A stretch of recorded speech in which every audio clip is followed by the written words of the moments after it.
Dertler benim olsun, çilem olmasın.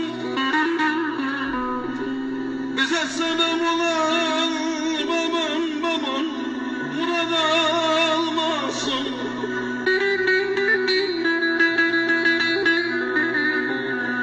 İstedim o gece hiç sabah olmasın. Ölüm haberi de aldım o sabah, aldım o sabah. İstedim o gece hiç sabah olmasın. Saçımı başımı da yoldum o sabah, yoldum o sabah. O sabah sen de öldün, ben de öldüm o sabah.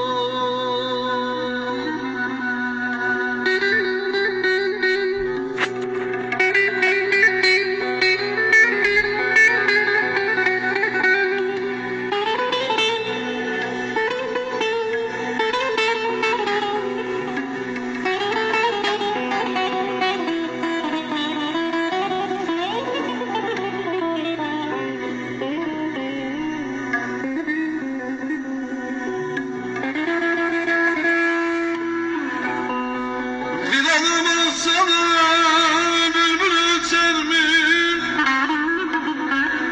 Bitti demeyle de aman bu sevda biter mi?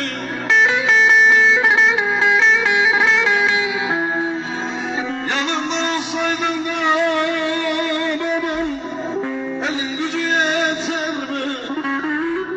Saçımı başımı da yoldum o sabah, yoldum o sabah.